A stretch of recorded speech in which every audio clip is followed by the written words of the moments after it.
The Rugby World Cup draw for 2027 has come and gone.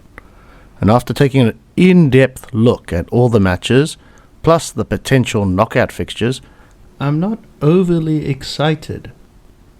Especially when you look at some of the teams in the groups and what their current track record is.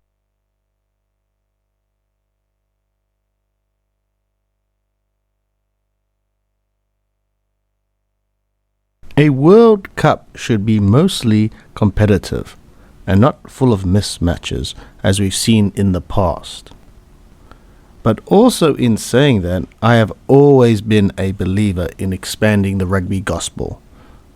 So, how can we get the best of both worlds? Let me show you my idea of how the Rugby World Cup should have been expanded.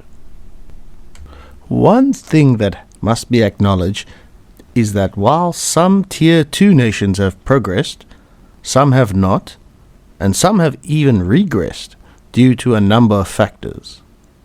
Another fact is that the top 8 nations of rugby are just streets ahead of everyone else. And so these lopsided scores are inevitably going to happen.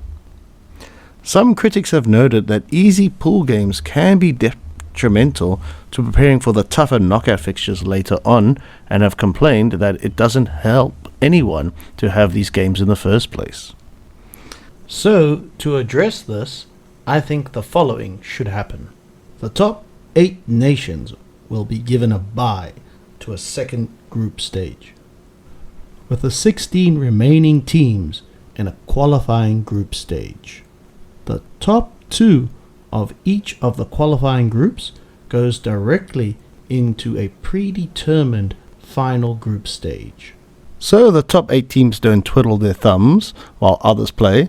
The scheduling will be tweaked so that they will be playing midweek matches while the prelim groups will be playing their matches on the weekend.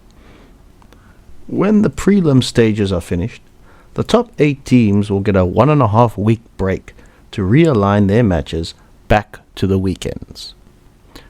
An added fixture I would add is that the teams that don't qualify for the second group stage would enter a bowl competition. I thought the last World Cup in France was missing the festival-like atmosphere of midweek matches. It felt too much like an extended version of the November internationals, so adding the midweek matches allows fans to continue the party during the week.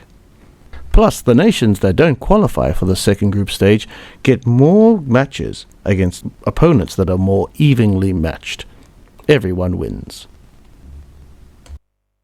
But I will also give a counter-argument. For the players of teams like Hong Kong, China, this is a once-in-a-lifetime opportunity to play against the giants of the game. Structuring the World Cup my way may deny them the opportunity, and this opportunity might never happen again for that nation. Simply being at the big dance with the big boys brings new eyes to the game, which one day could lead to investment and increased player numbers. And while I have used the example of Japan in 1995 as an example, never forget that 20 years later, this happened. Who knows what else could happen if teams are allowed to continue their journey. There you go. Thanks for watching, and let me know what you think in the comments below, and please like and subscribe.